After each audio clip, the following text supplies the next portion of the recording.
ከጦርነት ሜዳ እስከ ፍቅር ማዕድ ያልተነገረው የጣሊያን ምርኮኞች ታሪክ በአገው ምድር።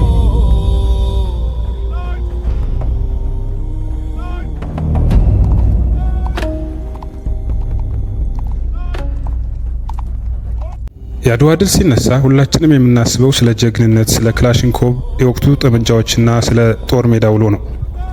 ነገር ግን ከበድሉ በኋላ የሆነውና ዓለምን ያስደነገጠውን የሰብአዊነት ጦርነት ስንቶቻችን እናውቃለን?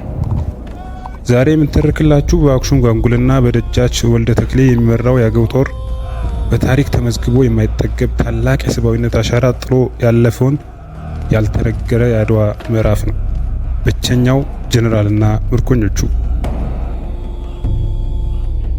የአድዋ ጦርነት በአንጸባራቂ ድል ተጠናቀቀ። ወደ 2000 የሚጠጉ የጣሊያን ወታደሮች ተማረኩ።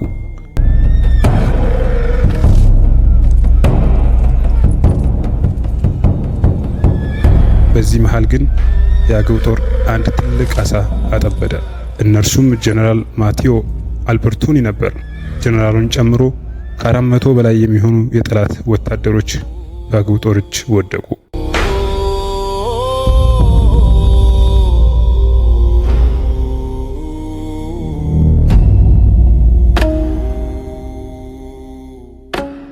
የሚገርመው ግን እነዚህ ምርኮኞቹ የደረሰባቸው መከራ ሳይሆን የገጠማቸው ያልተጠበቀ ፍቅር ነበር።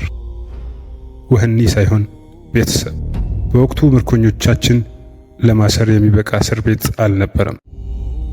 ታዲያ የአገው መሪዎች ምን አደረጉ? እያንዳንዱን ምርኮኛ ለየቤተሰቦቻቸው አከፋፈሏቸው። ጠላት የነበረው ሰው ዛሬ የቤት እንግዳ ሆነ። ከቤተሰቡ ጋር እኩል የሚበላ እኩል የሚጠጣና አንድ እንደ ቤተሰብ አባል የሚታይ። ይህ በዓለም የታሪክ መዝገብ ውስጥ እጅግ ብርቅዬ የሆነ የምርኮ አያያዝ ስርዓት ነበር።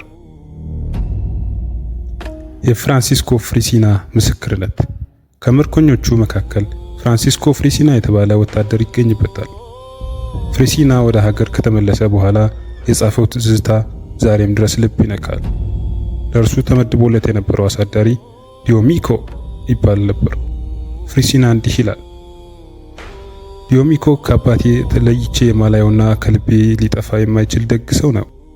አስቡት፣ የአገው ሕዝብ እንደ ፊት አውራሪ ጊደን ያሉ ታላላቅ መሪዎች በዚሁ ጦርነት አጥቷል። ነገር ግን ያንን ቁጭት ወደ በቀል ሳይሆን ወደ ርህራሄ ለወጠው። የስንብት ስጦታ። የምርኮ ጊዜ አብቅቶ ወደ ሮም የሚመለሱበት ቀን ደረሰ። ፍሪሲና ለዚህ ደግ ቤተሰብ የሰጠው ስጦታ የፍቅራቸው መገለጫ ነበር። ከጣሊያን ቀይ መስቀል የመጡለትን ሳሙናዎች፣ የታሸጉ ፍራፍሬዎችና መጠጦች ሁሉ ለዘላለም ከልቤ ለማልፈቃቸው ቤተሰቦቼ ብሎ ሰጥቶ ተለያየ።